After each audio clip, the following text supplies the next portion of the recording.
Buenos días, doctor. ¿Comenzamos la exposición o me espero hasta 8:10 o ya empezamos? Buenos días, son las 8:05, pues yo podemos empezar. Hola, buenos días, compañeros y doctor. Nosotros somos el equipo 10 y vamos a exponerles síndrome nefrótico y síndrome nefrítico y insuficiencia renal aguda, insuficiencia renal crónica. Nuestro equipo está conformado por Reséndiz Rangel Maricruz y Rodríguez Sánchez María Fernanda, su servidora. ¿Qué sigue, por favor? Voy a comenzar hablándoles sobre insuficiencia renal. ¿Qué sigue, por favor? Bueno, hablando de la insuficiencia renal aguda, epidemiológicamente, 1 de cada 5 pacientes con diabetes mellitus y enfermedad renal crónica se complican con una insuficiencia renal aguda. Y el 5 al 10% de estos pacientes son hospitalizados. El 60% de los pacientes que tienen una insuficiencia renal aguda son ingresados a la UCI. La que sigue, por favor. Bueno, uno de los factores de riesgo, aquí los separé por no modificables y modificables. Los no modificables está principalmente la edad adulta, la raza negra, enfermedades renales previas, que esos son como los más importantes, y padecer diabetes mellitus como un antecedente. También en las modificables se encuentra anemia, sepsis, algún uso de drogas que son nefrotóxicas o medicamentos nefrotóxicos y disminución de fluidos y restitución de líquidos. También es importante recordar, entonces, los factores de riesgos principales son presentar alguna comorbilidad y los efectos de la insuficiencia renal aguda se extiende más allá de la estancia prolongada y del alta del paciente. ¿Qué quiere decir esto?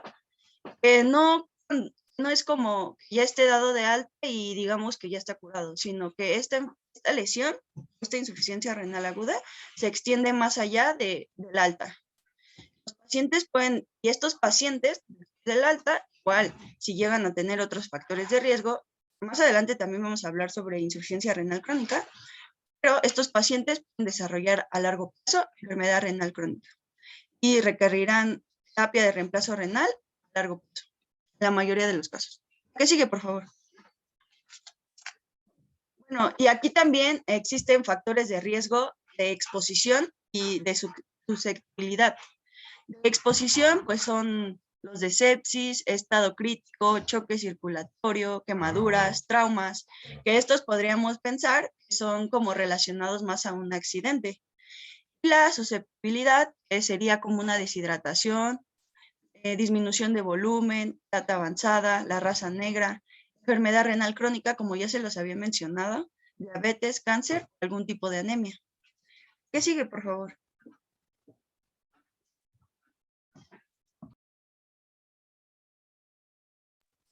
Bueno, ahora vamos a hablar un poco sobre la definición de lesión renal aguda.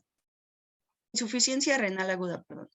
Bueno, es el deterioro agudo de la función renal con unas características.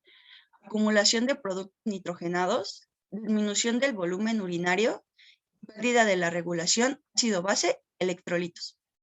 También es importante recordar que para que sea una lesión aguda, tiene que ser menor a los 7 días o entre los 7 días. Y más adelante, bueno, vamos a hablar sobre los laboratorios y las estructuras en la orina o lo que podemos ver. La que sigue, por favor. Bueno, existe una clasificación llamada CADIGO que nos clasifica la insuficiencia renal aguda de acuerdo a unas características. En estas menciona, para que sea una insuficiencia renal aguda, debe haber un incremento en la creatinina del 0.3 en 48 horas. Un incremento mayor al 1.5 veces basal en un lapso de 7 días o una diuresis menor a 0.5 miligramos por kilogramo hora, 6 horas. ¿Qué sigue, por favor? También existe otra clasificación en la que nos habla del grado de severidad de la lesión renal aguda, y esta se clasifica de acuerdo a los siguientes criterios. Relacionado con la creatinina. En esta clasificación lo que más se enfoca es en la creatinina sérica y en el gasto urinario. En el estadio 1 nos habla que está entre 1.5 a 1.9 veces la basal o incremento mayor a 0.3 miligramos sobre decilitro. El gasto urinario es menor a 0.5 miligramos durante 6 a 12 horas. En el estadio 2 nos marca que está entre 2 a 2.9 veces la basal, un gasto urinario menor a 0.5 en 12 horas. En el estadio 3 nos marca que es 3 veces lo basal o un incremento mayor a 4 en menores de 18 años. Y esto nos habla de un gasto urinario más de 12 horas, igual de menor a 0.5, más de 12 horas. La que sigue, por favor. También hay otro tipo de clasificación, podríamos decir. Bueno, las causas y las pruebas diagnósticas. Es importante siempre determinar la causa de lo que nos está causando la insuficiencia renal aguda. ¿Para qué? Para tratar como la causa nos está provocando el suceso de la renal. Entonces, en esta clasificación nos habla de causa de la lesión renal aguda y pruebas diagnósticas que se deben realizar. Si la causa es por perfusión renal, lo que tenemos que hacer como prueba diagnóstica es una evaluación de índice urinario y un estado hídrico. Si la causa de la insuficiencia renal aguda es una glomerulonefritis aguda, vasculitis, nefritis intersticial, microgliopatía trombótica, lo que hay que hacer es examinar sedimentos en la orina y evaluación serológica y hematológica. Y si la causa es obstrucción del tracto urinario, hay que hacer un ultrasonido renal. La que sigue, por favor. Bueno, relacionado con la evaluación y el manejo, es importante la atención especial a la causa reversible. ¿Esto qué quiere decir? Digamos, la causa es una deshidratación, ¿qué hay que hacer? Hay que hidratar. Esto sería relacionado con una causa reversible. Y también hay que tener en cuenta el monitoreo de la lesión renal aguda con la creatinina sérica y el gasto urinario para determinar el grado de severidad de nuestro paciente. También es importante manejo del paciente de acuerdo al estadio, la causa de lo que nos está formando esta lesión renal aguda, como ya se los había mencionado. La que sigue, por favor.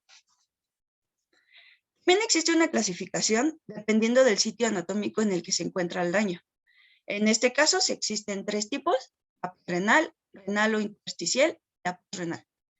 En este caso, la más frecuente es la prerrenal, que es en un 30 a un 60%.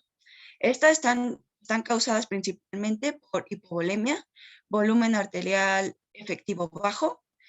La segunda en incidencia sería la renal o la intersticial, sería del 20 al 40%, sería en el caso de glomerular, vascular, intersticial, tubular.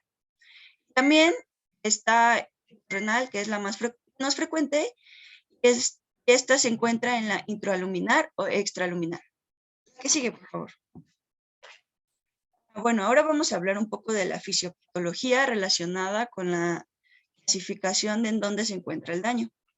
La prerrenal lo que nos causa principalmente es causada por una hipovolemia o un volumen arterial efectivo bajo. La hipovolemia, ¿qué es lo que nos causa? Daños gastrointestinales, renales y otros. Gastrointestinales nos marca como vómito, alguna diarrea. Renal como una poliuria y otros como un sangrado o pérdida de líquidos, podría decirse. Cualquiera de estas 3 nos puede causar hipoperfusión renal, lo que nos lleva a una reposición de volumen con una solución de Harman. Esto sería como la solución a una hipovolemia. También podría ser el volumen arterial efectivo bajo, que puede ser como un gasto cardíaco o un choque cardiogénico, una resistencia periférica o una cirrosis séptica. Esto nos causa una hipoperfusión congestiva. Y esto también puede ser mejorado a nivel cardiovascular, retirar volumen. ¿A qué sigue, por favor? Vamos a seguir en la clasificación, ahora fisiopatología, pero de la renal. En este caso, nos marca que está en el tubular, intersticio, glomerular o vascular. Dependiendo de dónde esté el daño o es lo que esté afectado, son las características clínicas que vamos a encontrar. Ok, en el tubular, que es el primero, que es el más frecuente, que es el 80%, está causado principalmente por una isquemia o por algún nefrotóxico.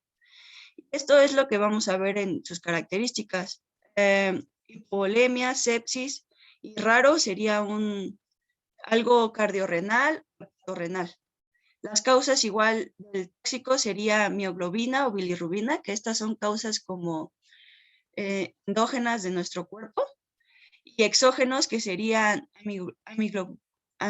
aminoglúcidos y contraste, y herbolaria, algún tipo de herbolaria que igual esté causando daño tóxico a nuestro riñón.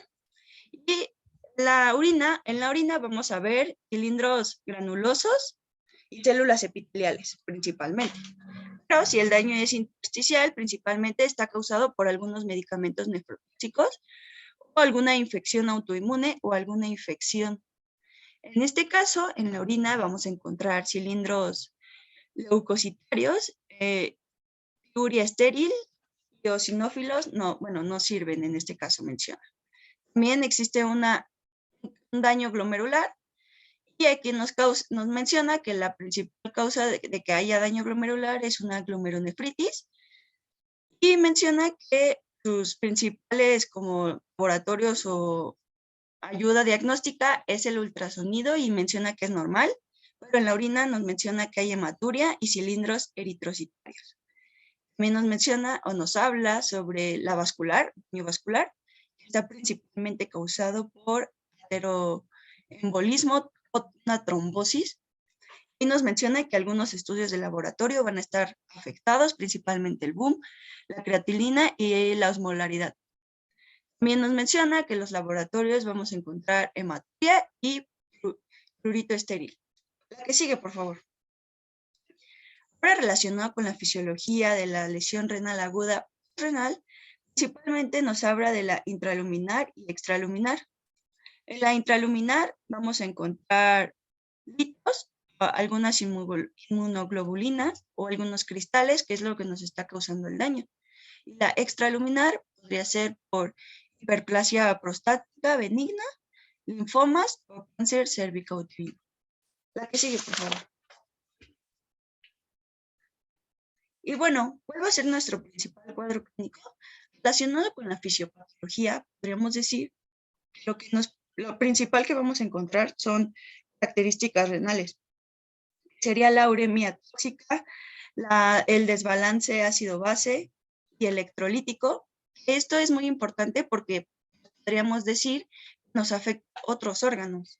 Relacionado con el cerebro, nos marca que estos daños que se están llevando a cabo en el riñón nos van a afectar directamente los órganos, y en el cerebro nos puede formar una encefalopatía.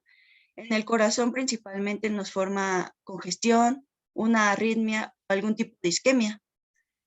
En el pulmón principalmente nos puede formar un edema pulmonar, y en el hígado nos forma alteraciones hepáticas.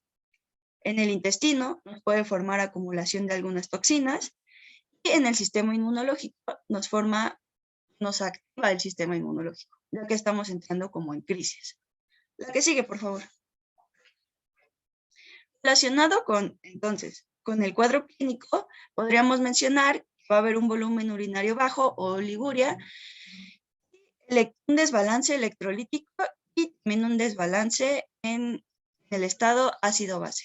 Esto nos va a formar una disminución del volumen cardíaco, nos va a disminuir la uremia y nos va a activar el sistema bueno, el sistema de inflamación. Nos va a formar aumento de citocinas y algunas células importantes. Y también nos aumenta el estrés oxidativo. Esto principalmente nos lleva a un edema. Esto nos lleva a formar el edema pulmonar. La que sigue, por favor. Relacionado directamente con el cuadro clínico del riñón, con el corazón, podríamos decir, nos menciona este cuadro, que principalmente hay una retención de sodio y de agua, de líquidos, un desbalance electrolítico y ácido básico, y también acumulación de toxinas. Esto nos lleva a aumento de volumen, arritmia y posteriormente aumento de la poscarga y aumento del ritmo cardíaco, aumento en la demanda del oxígeno, por decirlo así. También nos activa el sistema nervioso central y esto también nos ayuda más a una disfunción cardíaca. La que sigue, por favor. Como se los mencioné antes, hay una clasificación llamada CADIGO. Esta clasificación también nos ayuda a llevar el diagnóstico de la insuficiencia renal aguda. En este caso, ya se los mencioné, tiene que llevar algunos criterios, es el incremento en la creatinina, el 0.3, 48 horas, el incremento mayor a 1.5 veces la basal en un lapso de 7 días, o en la diuresis menor a 0.5 miligramos kilogramo hora, 6 horas. La que sigue, por favor. Y bueno, el diagnóstico. Principalmente nos apoyamos de la historia clínica para saber si es renal o posrenal. En este caso, la lesión renal aguda principalmente se lleva a cabo en el estadio, bueno, relacionado con renal, es donde estamos la hipovolemia y factores de riesgo modificables o no modificables. También vamos a tener los laboratorios alterados. En la orina vamos a ver cilindros, leucocitos, hematuria y el laboratorio, el ultrasonido va a ser normal. La que sigue, por favor. Ahora, relacionado con el tratamiento, el objetivo principal del tratamiento va a ser evitar la propagación y evitar complicaciones de este paciente. Como lo mencioné al principio de la exposición, estos pacientes es más fácil que desarrollen alguna enfermedad renal crónica. Así que es importante tratar esta causa para que nuestro paciente no tenga complicaciones a futuro. Entonces, es importante tratar la causa subyacente y prevenir alguna enfermedad crónica, revisión de medicamentos, nefrotóxicos, ajustes de dosis si es necesario, evitar nefrotóxicos, como ya lo mencioné. También terapia dialítica. ¿Qué sigue, por favor? También es importante ver que nuestro paciente en qué nivel está, para saber si es un paciente de alto riesgo, bajo riesgo, o si debe ser obviamente atendido de manera instantánea. Para que nosotros digamos que nuestro paciente está en alto riesgo, en este caso su manejo sería suspender todos los agentes nefrotóxicos cuando sea posible, si es que nosotros sabemos cuáles son estos agentes nefrotóxicos, y asegurar hipovolemia y presión de perfusión, mejorar la perfusión de este riñón y considerar monitoreo hemodinámico, monitoreo de creatinina y gasto urinario, porque como ya se los mencioné, es como la principal diagnóstico relacionado con la creatinina y el gasto urinario, y evitar hipoglucemias, porque también esto nos causa como un desbalance. Y considerar alternativas a procedimientos con contraste para ver el daño o a qué nivel está. Y en este caso se menciona que igual los contrastes son un tipo de daño para el riñón cuando está sufriendo una lesión renal aguda. Y en el caso de uno de riesgo, diagnóstico no invasivo o considerar diagnóstico invasivo dependiendo las ventajas y desventajas. También en el estadio 2 es cambios en dosis de medicamentos y vemos que están en mal dosis, y también valorar en la UCI. En el 3, evitar catéteres subclávicos siempre que sea posible. ¿Qué sigue? Bueno, entonces, relacionado con el tratamiento, en ausencia de choque hemorrágico, se sugiere uso de cristaloides isotónicos sobre coloides como manejo inicial para la exposición del volumen, para el manejo del volumen intravascular en pacientes renales agudos. También se recomienda el uso de vasopresores junto a fluidos con pacientes con choque vasomotor en riesgo de lesión renal aguda, manejo hemodinámico y oxigenación para prevenir el desarrollo o empeoramiento de la lesión renal aguda en pacientes de alto riesgo. Como ya se los mencioné, son algunas características que se encuentran en la fisiopatología. Entonces trataríamos como de evitar el progreso de esta lesión renal aguda. Aquí relacionado principalmente con el tratamiento, nos marca que depende del estadio, nos marca primero, debemos saber en qué estadio está, en código, después relacionado con la evolución y la causa. En este caso nos habla sobre la revisión de agentes nefrotóxicos de nuevo, la dosis del medicamento, monitorear creatinina y la oliguria. También nos habla del volumen de perfusión, la hemodinamia y el aumento de volumen. También nos habla que para el tratamiento hay que tener en cuenta el tiempo de hospitalización que lleva a este paciente. La que sigue, por favor.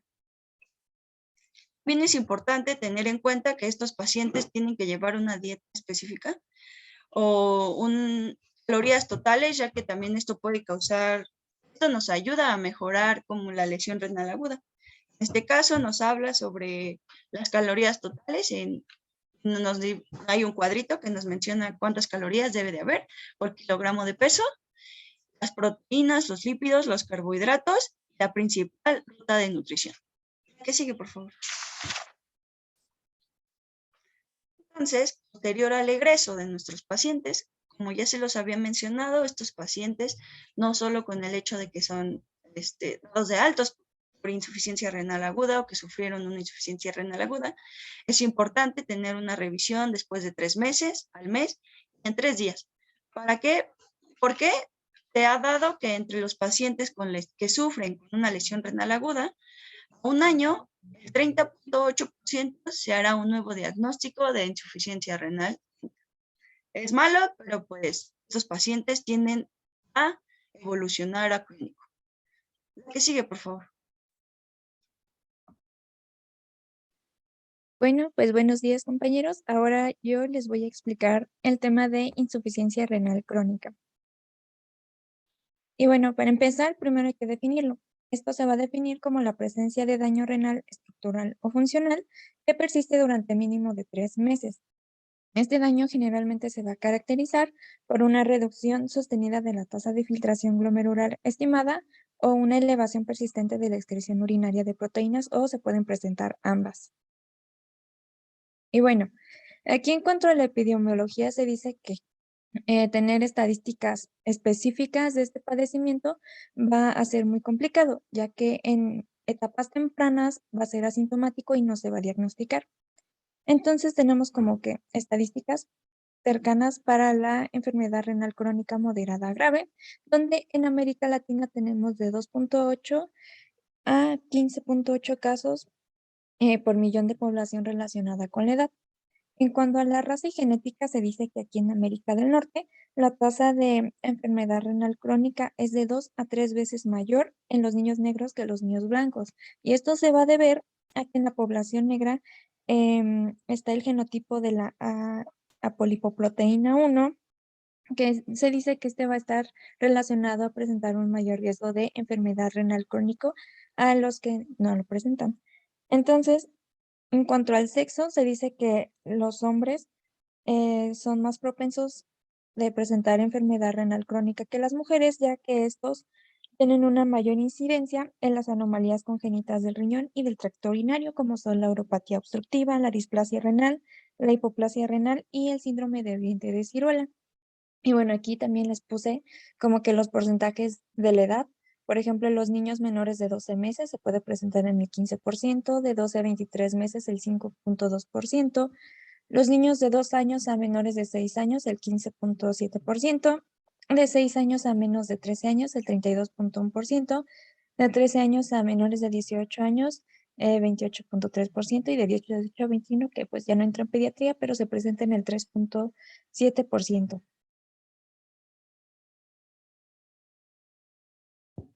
Bueno, aquí en cuanto a su etiología, se dice que la distribución de las causas de la enfermedad renal crónica va a variar con la edad. Aquí las causas más frecuentes, por así decirlo, son las anomalías congénitas, y estos se van a presentar en los niños chiquitos durante la infancia. Entonces, estas anomalías congénitas van a ser del tracto renal y urológico, que se los puede conocer como CACUT, y nos va a representar el 60% de los casos. Y estos trastornos van a incluir lo que es la aplasia, la hipoplasia y la displasia renal, la nefropatía por reflujo, las anomalías de la uropatía obstructiva, como válvulas en la uretra posterior, y la poliquistosis renal. Tenemos también aquí causas glomerulares, que solo nos van a representar del 10 al 20%, y esta va a ser más común en niños mayores y va a representar como el 45% de los casos en pacientes mayores de 12 años. Y esta puede ser la glomerulosclerosis focal segmentaria y enfermedad glomerular secundaria. También tenemos otros padecimientos que nos van a representar como del 20 al 30%, perdón, y van a ser como trastornos genéticos, como oxalosis y nefritis hereditarias o síndrome de Alport, nefritis intersticial y etiología subyacente primaria no identificada o desconocida. Y tenemos, por ejemplo, otras causas para la enfermedad renal crónica, que va a ser en etapa terminal, ya que estas normalmente su causa más común va a ser la enfermedad glomerular, ya que esta va a tener una progresión más rápida de la enfermedad renal. Pero también se pueden ver anomalías congénitas, enfermedades quísticas o hereditarias, enfermedad glomerular secundaria, nefritis, complicaciones del trasplante, diabetes, neoplasias o de alguna etiología incierta. Permítanme tantito.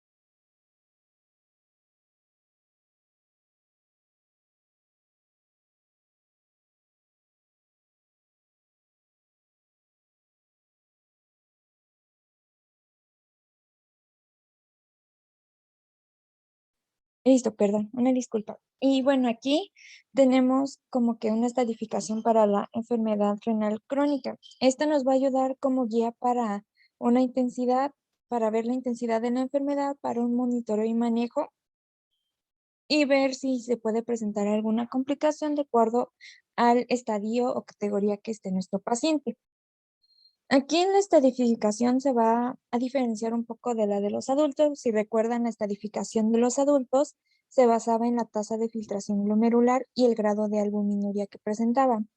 En cambio, aquí en los niños se va a basar principalmente en la tasa de filtración glomerular estimada.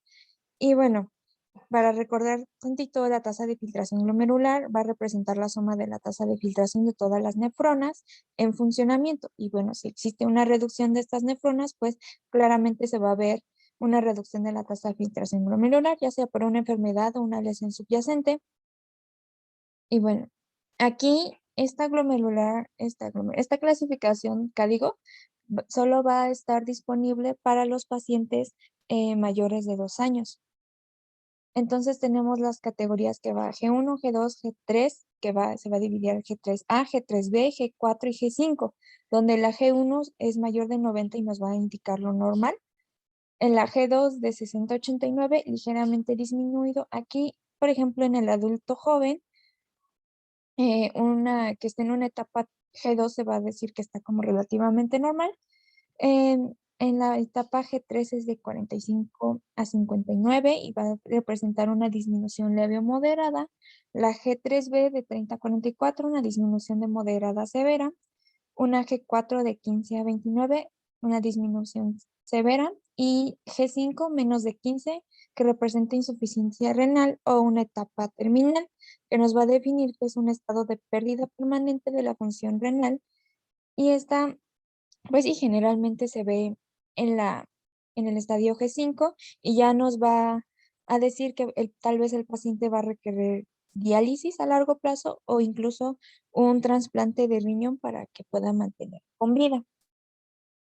Y bueno, como la clasificación que digo, nada más se puede aplicar en niños mayores de 2 años. Para los niños menores de 2 años, tenemos que los niveles normales de tasa de filtración glomerular van a variar según la edad, sexo y tamaño corporal. Entonces, por ejemplo, aquí les dejé una tablita que conforme la edad que tiene el niño, vamos a tener una tasa de filtración glomerular media con sus desviaciones estándar. Y también para estos niños podemos usar, por ejemplo, la creatinina para calcular su tasa de filtración glomerular. Y aquí, pues aquí están sus tablitas, dependiendo de creatinina enzimática o creatinina de Gafet. Son dos formas diferentes de poderla calcular. En cuanto a sus manifestaciones clínicas, las vamos a dividir entre enfermedad no glomerular y glomerular, porque como ya vimos, la enfermedad no glomerular pues se refiere más a anomalías congénitas del riñón, del tracto urinario, tal vez una enfermedad renal quística. Entonces, en estas anomalías nos vamos a encontrar con sintomatología, donde van a ser primero como signos muy sutiles de disfunción renal, donde empieza como que su curso, y esta lo vamos a identificar mayormente por imágenes, por algún ultrasonido. Entonces, aquí lo que nuestro paciente va a presentar va a ser poliuria, ya que, por ejemplo, este puede ser característico de anomalías congénitas de riñón y de vías urinarias, trastornos hereditarios y intersticiales. Entonces, esto se va a asociar con una capacidad de concentración reducida. Después tenemos que vamos a encontrar elevación de la concentración de creatinina sérica para la edad. Y bueno, aquí también tenemos que hacer como que resaltar que es importante que también revisemos porque hay pacientes con espina bífida, parálisis de extremidades inferiores, otros trastornos que se pueden asociar con reducción de la masa muscular y podemos hacer un diagnóstico errático porque también presentan elevación de la concentración de creatinina, entonces tenemos que realizar bien ahí el diagnóstico como diferencial. Y también se observa un pobre crecimiento de estos niños. En cuanto a los trastornos glomerulares, aquí vamos a presentar como que el niño hace una orina de color té o Coca-Cola, que puede ser como el síntoma de presentación. Entonces aquí vamos a ver al microscopio si tenemos una prueba de orina, cilindros de glóbulos rojos. Y estos nos van a indicar glomerulonefritis. Y bueno, también podemos tener también la prueba de orina, verla en microscopio y podemos ver hematuria microscópica, que puede ser un hallazgo incidental. También tenemos como que presencia de proteinuria, edema, que puede ser secundario a la proteinuria, concentración elevada de creatinina, una presión arterial elevada y síntomas sistémicos que van a estar asociados a la glomerulonefritis secundaria, que va a ser como fiebre, artralgia, ascitis, erupción cutánea y síntomas pulmonares. Bueno, aquí también les dividí como manifestaciones clínicas dependiendo de el estadio que se presenta. Por ejemplo, si está en las primeras etapas, G1 y G2, pues ya había comentado que son asintomáticos, pero al nivel de laboratorio van a presentar niveles de creatinina sérica elevados y anomalías en el análisis de orina, como puede ser la proteinuria, la hematuria o un defecto de concentración.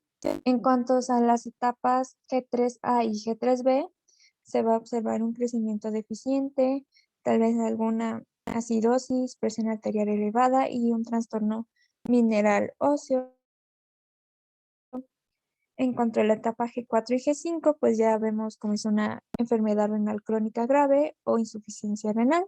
Entonces, es más probable que se encuentren los primeros síntomas de las etapas posteriores, pero también van a presentar como alteraciones electrolíticas graves, acidosis que se puede manifestar como debilidad, fatiga, anorexia o vómitos. Después, hay muchas complicaciones que se pueden presentar en estos pacientes y estas complicaciones se pueden presentar más con la disminución de la tasa de filtración glomerular en los niños ya en etapas como de G3 a G5. Entonces tenemos alteraciones de líquidos y electrolitos y estas como que se van a presentar cuando los niveles de la tasa de filtración glomerular caen por debajo de 15 mililitros por minuto por 1.7 metros cuadrados. Y estos también se pueden presentar también en niños que estén en etapas leves, pero que no respondan adecuadamente al tratamiento. Tenemos también trastorno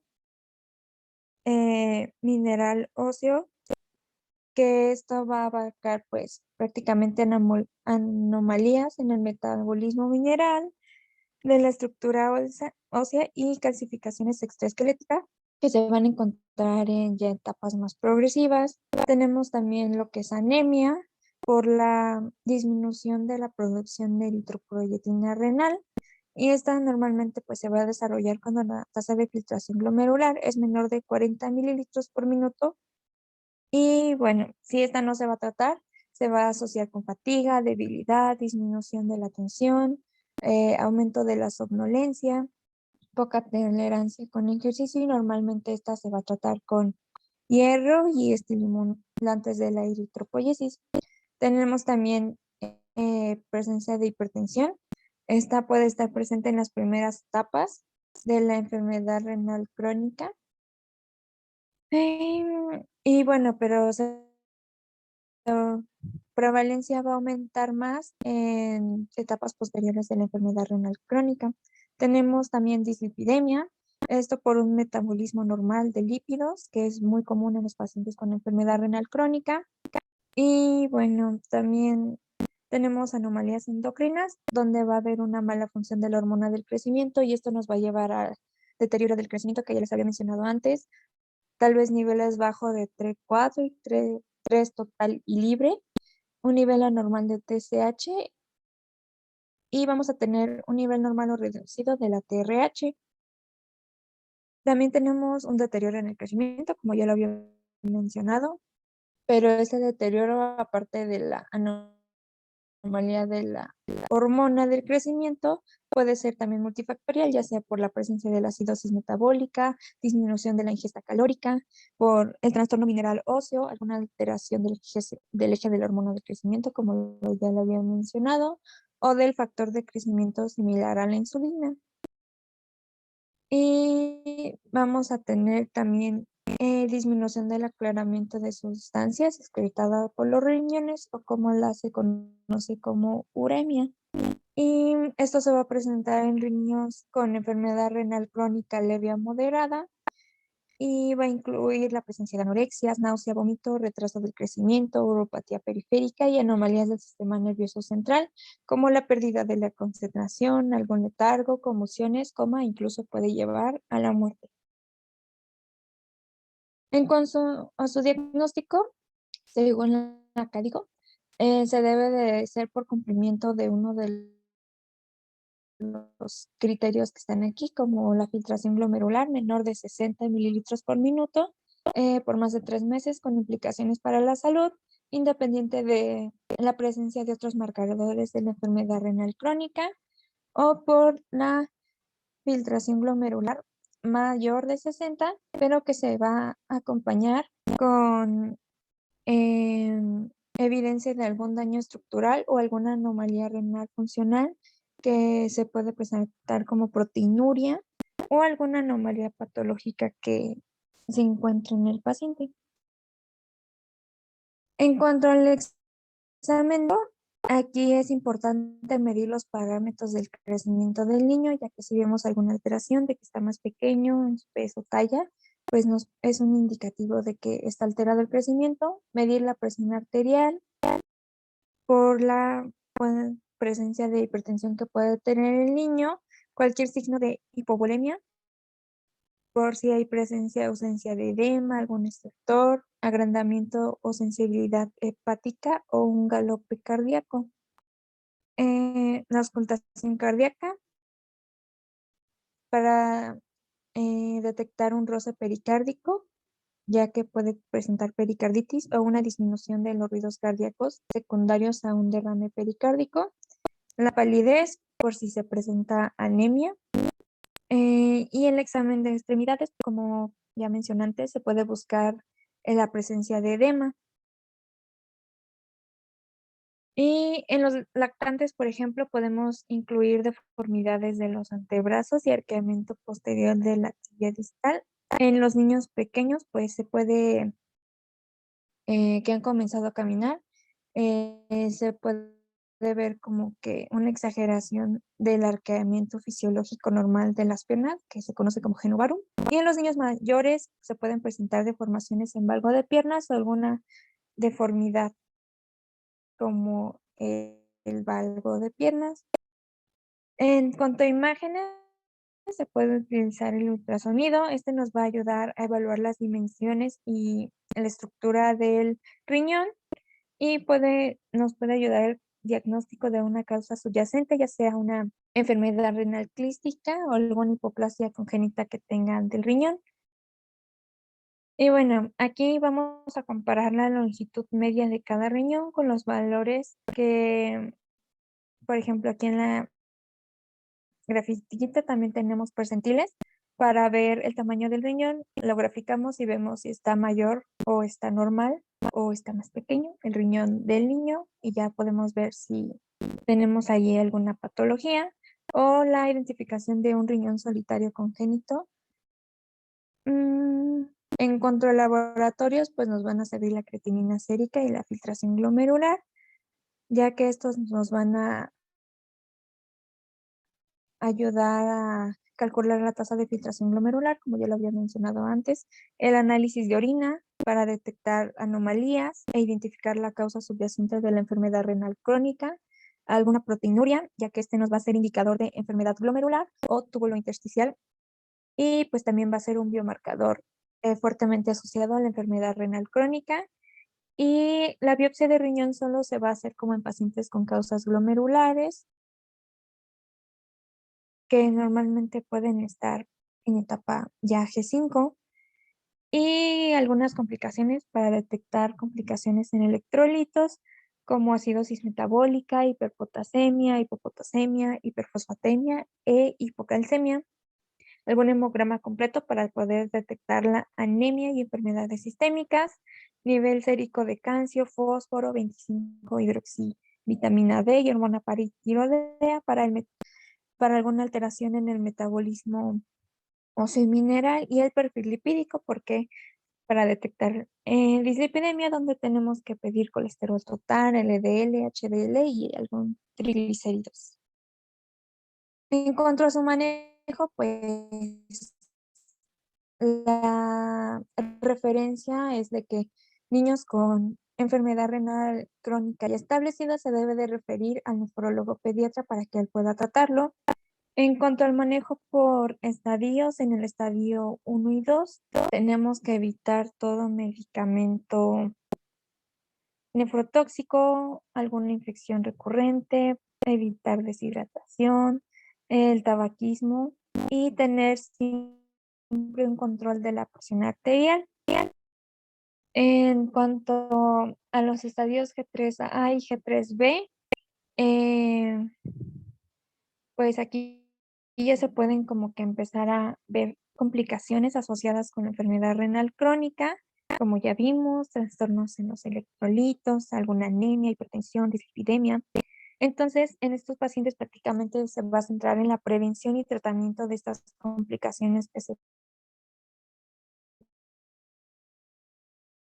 puedan presentar, los medicamentos nefrotóxicos, alguna infección, evitar el tabaquismo para también retrasar la progresión de la enfermedad renal crónica.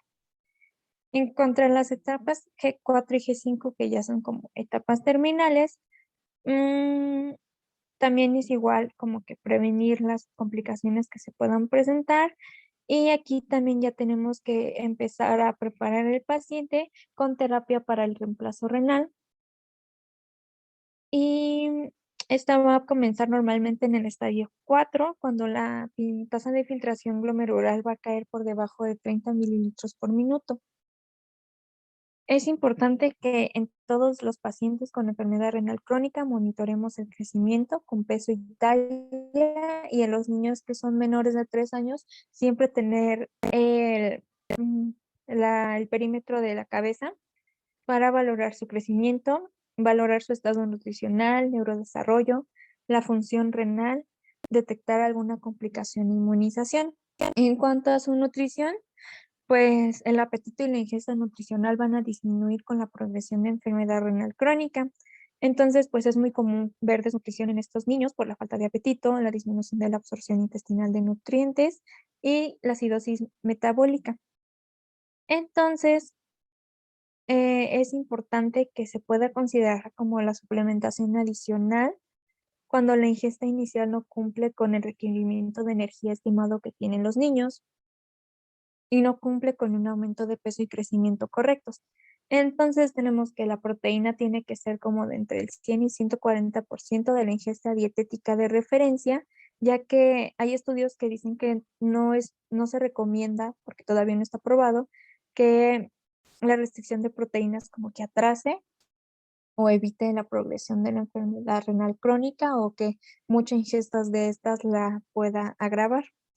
En cuanto a las vitaminas y minerales, se debe de recibir el 100% de ingesta dietética, ya de estas, ya sea de tiamina, riboflavina, piridoxina, la vitamina B12, la A, la C, la K y el ácido fólico, y en minerales como el cobre y el zinc.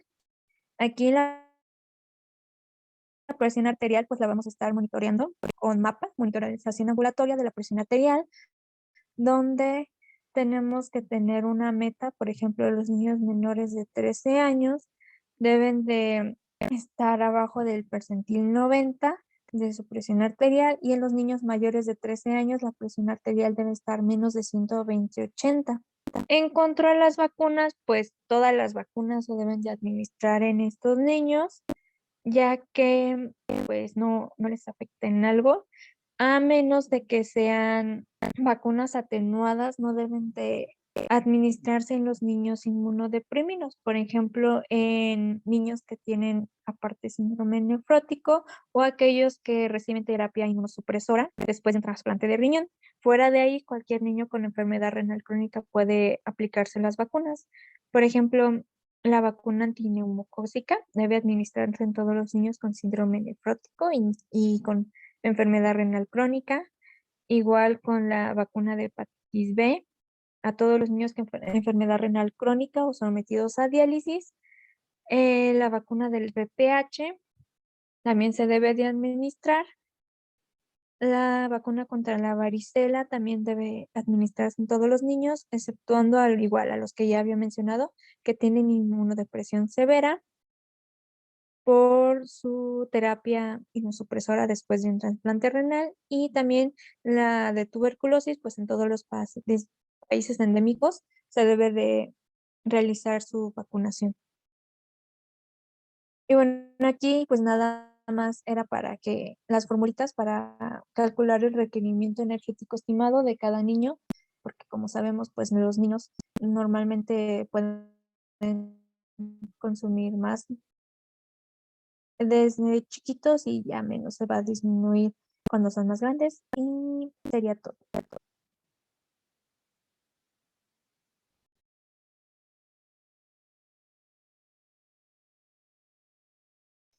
Bueno, ahora vamos a continuar con síndrome nefrótico. La que sigue, por favor.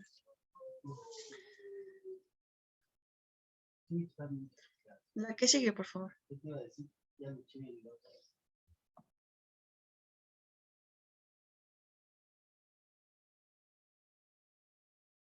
Bueno, hablando de síndrome nefrótico, es importante hablar de sus principales características. En este va a presentar proteinuria mayor a 3.5 gramos en 24 horas, mayor a 40 miligramos por hora por más de 2 niños. y también va a presentar hipoalbuminemia, edema periférico, hiperlipidemia, lipiduria y enfermedad trombótica. La que sigue, por favor.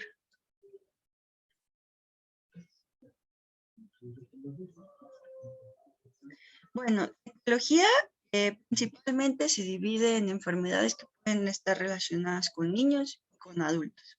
Relacionada con niños, nos va a hablar principalmente de la enfermedad de cambios mínimos de forma predominante, como lo marca la tabla. En adultos, nos habla principalmente que en un 30% de adultos que sufren con enfermedades sistémicas como diabetes o amiloidosis presentan un síndrome nefrótico, como podría ser enfermedad de cambios mínimos, glomeruloesclerosis focal y segmentaria y nefropatía membranosa. La que sigue, por favor. Bueno, el síndrome nefrótico congénito, su etiología principalmente está dada o causada por factores genéticos o de mutaciones congénitas, constituyentes de los procesos podocitarios. Está relacionado principalmente con algunos cambios en la nefrina o síndrome de finlandés, con alguna cosa genética o mutaciones en la podocina, en el gen CD2AP o en el alfa-actinacuana. La que sigue, por favor. Relacionado con la fisiopatología, nos marca que la proteinuria, vamos a hablar un poco de la proteinuria glomerular. Bueno, en este caso, la excreción urinaria de albúmina nos forma un incremento en la filtración de macromoléculas a través de la pared capilar glomerular, lo que nos hace un daño o nos forma una afección en los podocitos, lo que directamente nos causa un síndrome nefrótico. ¿Qué sigue, por favor? También nos habla que el síndrome nefrótico nos causa un edema. El principal mecanismo de acción de este edema en la nefrosis es proteinuria, lo que nos causa una hiperalbuminuria, lo que nos ayuda o nos forma una disminución en la presión oncótica. Esto nos lleva a un aumento en la vasopresina, que nos hace que tengamos más líquidos. También nos va a ayudar a la disminución del plasma y al aumento del ANP. También nos aumenta la aldosterona y la retención del sodio. En otra parte, también, bueno, como ya lo mencioné, la retención del sodio y el aumento de la aldosterona, esto en conjunto nos lleva a formar el edema. ¿Qué sigue, por favor? Ahora, relacionado con la hiperlipidemia y la lipiduria, en este caso, la hipercolesterolemia y la hipertrigliceridemia nos ayuda a la disminución de la presión oncótica del plasma, pero negativamente, lo que nos forma una síntesis hepática de lipoproteínas, que nos causa una hipercolesterolemia. También la disminución de la presión oncótica del plasma nos forma una disminución del catabolismo lipídico, lo que nos lleva a una hiperlipidemia y una lipiduria, causada por un síndrome nefrótico. La que sigue, por favor. También nos menciona que el síndrome nefrótico tiene anormalidades en la coagulación, principalmente en la síntesis incrementada de factores procoagulantes, que son los factores 5, el 8 y el fibrinógeno. Se relaciona directamente con la mayor síntesis de albúmina. Esto nos está relacionado con la pérdida urinaria de factores anticoagulantes, antitrombina 3 y antiplasmina. ¿Qué sigue? Relacionado con la fisiopatología, nos va a llevar a que si nosotros no tratamos como tal las principales características o complicaciones, o principales características del síndrome nefrótico, podremos llegar a algunas complicaciones como son nutrición proteica, hipovolemia, daño renal agudo, trombolismo o alguna infección. La que sigue, por favor. Bueno, hablando del principal diagnóstico, En este caso, vamos a tener la recolección de orina de 24 horas, que es un índice de proteína creatinina, se refiere a la recolección de 24 horas y la evaluación de este. También es importante apoyarnos en la historia clínica, relacionado con si sufre alguna enfermedad crónica que nos afecta al riñón, como podría ser la diabetes mellitus, lesión renal aguda, VIH, algún tipo de consumo de AINES, algún interferón, biofosfatos, consumo de oro o intoxicación con oro, alguna penicilina. También es importante hacer algunos estudios serológicos, cadenas ligeras, electroforesis de proteínas urinarias, serologías para sífilis, hepatitis B, hepatitis C, crioglobulinas, ya que estas también nos pueden hacer algún daño renal. Y el estándar de oro, en este caso, va a ser biopsia renal, pero hay que tener en cuenta sus indicaciones. La que sigue, por favor. Bueno, relacionado con el tratamiento es principalmente dioicas y aras para tratar la TA menor a 120 sistólica en niños, mantenerla en el percentil 50. La restricción proteica, que es importante, como ya lo hemos mencionado en los anteriores, en este caso es muy importante la dieta. La restricción de sodio, ya que como les mencioné en la fisiopatología, en este caso la restricción de sodio es importante. También el manejo con diuréticos, estatinas y anticoagulación, ya que esta síndrome afecta directamente en la coagulación. La que sigue, por favor.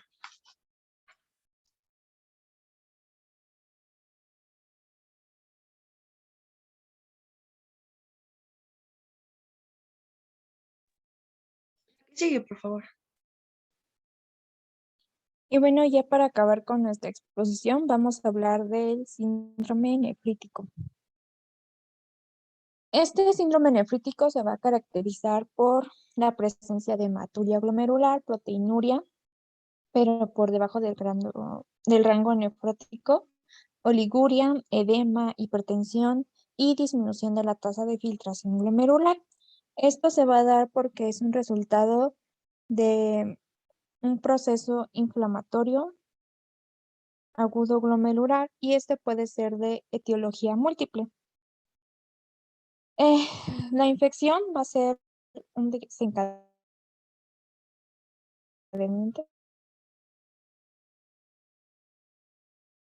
de la autoinmunidad y este va a ser uno de los principales en general y en particular. Entonces podemos tener uno o varios mecanismos desencadenantes del binomio infección-autoinmunidad. Esto va a ser primero anormalidades en la regulación inmune, es dado por las células T reguladoras y esta disfunción se lo ha visto en lupus eritematoso sistemático, una enfermedad antimembrana basal glomerular y alguna vasculitis asociada a ANCA, bueno, a los anticuerpos ANCA, y estas enfermedades van a ser como factores de riesgo para poder presentar el síndrome nefrítico. Tenemos también lo que es el mimetismo molecular, que es cuando pequeñas secuencias de péptidos son compartidas por el individuo y el agente infeccioso, entonces se comportan como antígenos y se unen a los receptores de las células T. Aquí, como este va a estar como que la proteína M del estreptococo, y esta va a estar involucrada en la glomerulonefritis post-estreptocócica, al igual que la exotecina B. Y bueno, también tenemos lo que es la activación generalizada de las células T y B y autorreactivas persistentes. Entonces, digamos que la causa más frecuente de este síndrome en la edad pediátrica es la glomerulonefritis post-estreptocócica y pues nos vamos a basar más en esta exposición.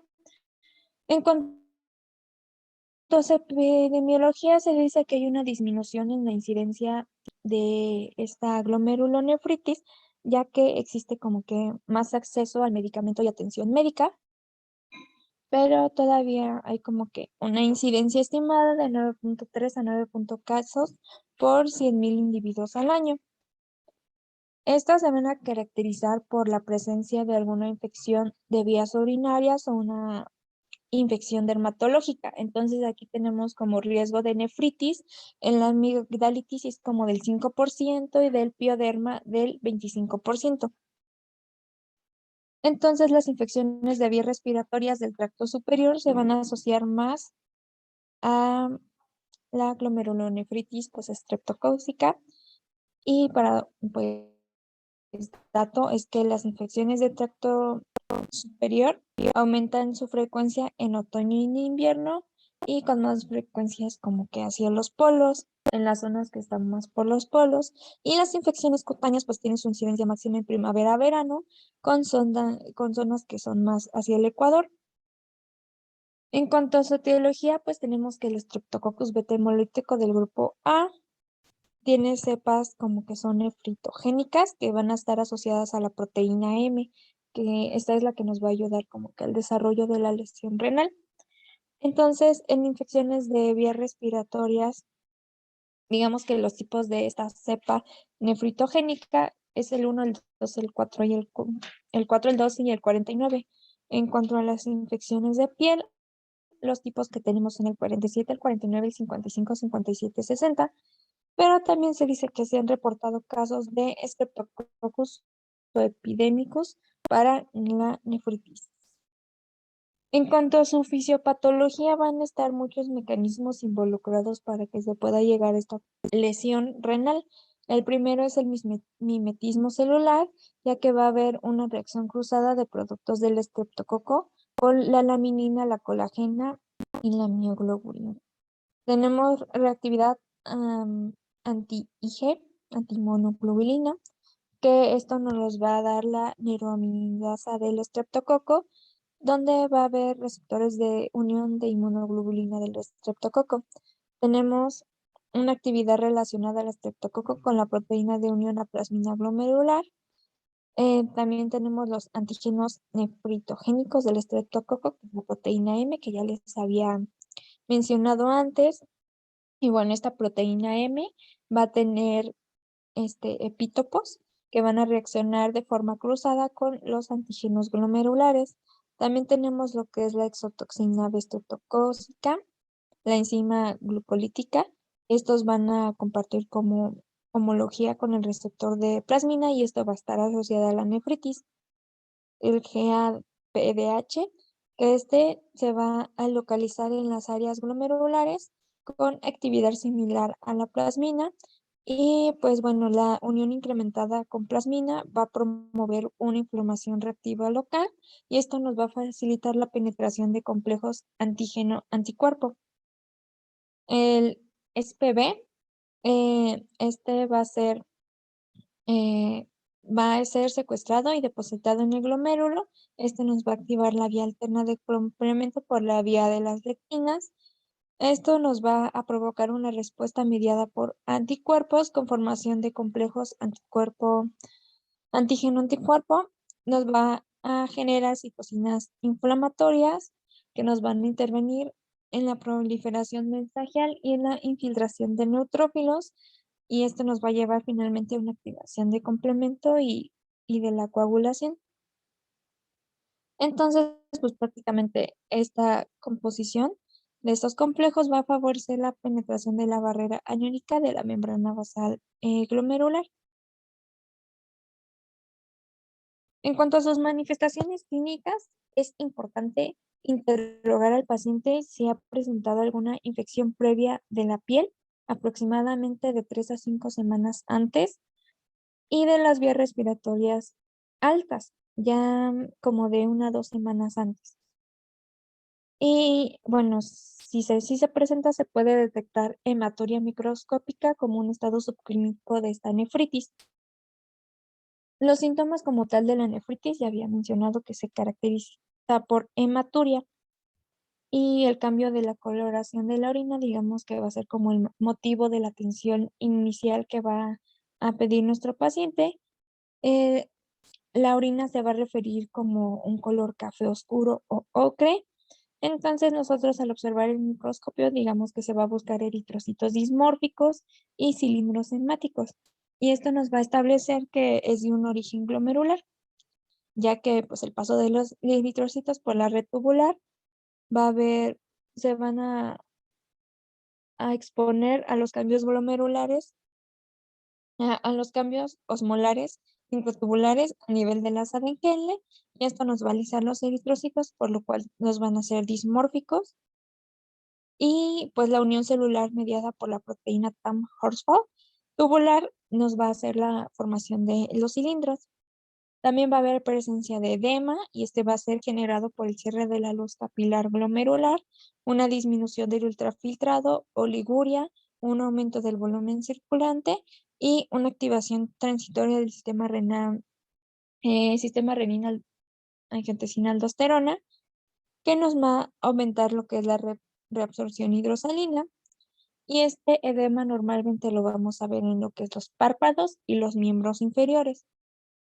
Tenemos presencia también de hipertensión arterial por un aumento del volumen del compromiso renal, por una disminución de la traza de filtración glomerular y por oliguria. Podemos presentar también falla renal aguda, ya por la intensidad del proceso inflamatorio glomerular puede llevar a un cierre importante de la luz capilar e incluso podemos tener alguna necrosis tubular aguda secundaria y proteína que pues prácticamente va a ser subnefrótica. En cuanto a los estudios de laboratorio y gabinete, vamos a tener que, si realizamos un EGO, va a haber presencia de hematuria glomerular, como ya lo había mencionado, va a estar caracterizada por eritrocitos dismórficos y cilindros hemáticos. En una química sanguínea vamos a tener niveles elevados de creatinina, de BUM y de electrolitos como el potasio, sea por la disminución de la tasa de filtración glomerular. Podemos tener un eventual hipoaldosteronismo e hiporreninémico y alguna elevación de ácido úrico y fosfato. En cuanto a la biometría hemática, tenemos una disminución de las plaquetas y un aumento del fibrinógeno y del factor 8.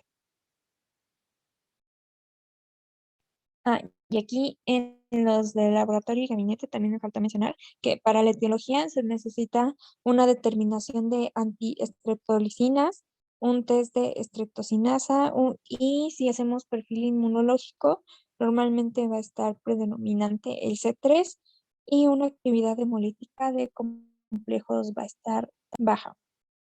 En cuanto a las complicaciones, pues estas se van a asociar dependiendo de la intensidad de la enfermedad y del impacto de la tasa de filtración glomerular. Tenemos una fase como oligúrica que va a ser por retención y va a estar caracterizada por retención hídrica, hipertensión arterial, alguna emergencia hipertensiva, insuficiencia cardíaca o algún edema agudo pulmonar. Si se presenta oliguria, el aporte de líquidos pues debe mantenerse dependiendo de las pérdidas generadas por la uresis y por la pérdida insensible de agua. Y también podemos tener presencia de algún síndrome de encefalopatía posterior reversible, que pues prácticamente va a ser una condición neurotóxica por una falla de la autorregulación de la circulación posterior en respuesta a cambios agudos de la presión arterial, como un aumento a la perfusión, que nos va a llevar a una pérdida de la integridad de la barrera hematoencefálica y finalmente a un edema vasogénico. Y ya para finalizar, pues para el tratamiento, si tenemos hipervolemia, vamos a tener restricciones que van por debajo de las pérdidas insensibles. Tenemos diuréticos de ASA que nos van a ayudar a establecer la uresis. Entonces, digamos que el más recomendable es la furosemida con dosis de 1 a 2 miligramos por kilogramo por dosis. Aquí no gramos, pero es miligramos por kilogramo por dosis. En cuanto al microorganismo causante, que es el Streptococcus, se recomienda el uso de penicilina benzatínica o en caso de que el paciente sea alérgico a la penicilina, se usa la eritromicina. Esto pues va a disminuir la progresión y va a evitar el contagio de contactos cercanos al paciente y pues también restricción de agua y sal en caso de edema y considerar hospitalización. Y bueno, eso ya sería todo de nuestra exposición. No sé si tengan alguna duda.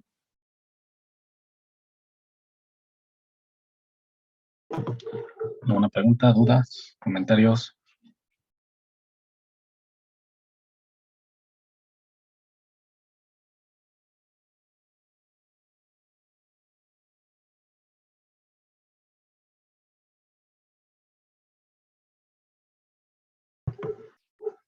Bueno, hay que revisar más bien estos dos últimos, síndrome nefrótico y nefrítico.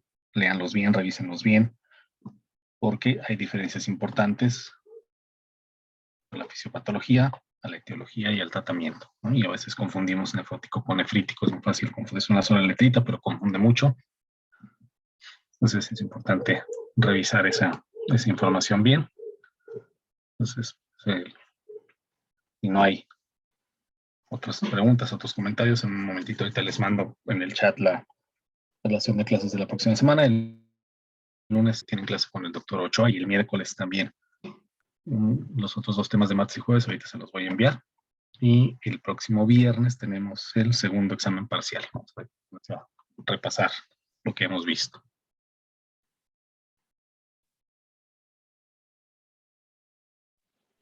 Gracias, doctor.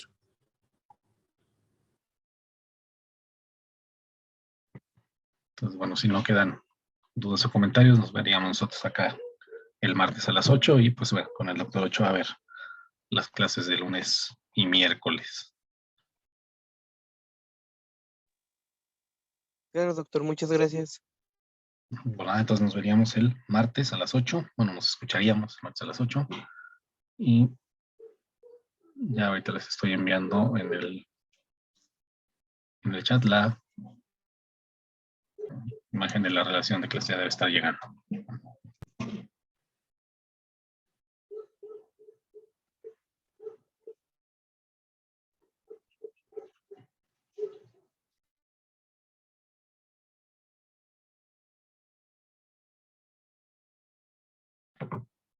Pues hasta el martes, entonces. Vamos a dar por terminada la clase de hoy. Muchas gracias, doctor. Muchas gracias, doctor. Gracias, doctor. Entonces, hasta el martes.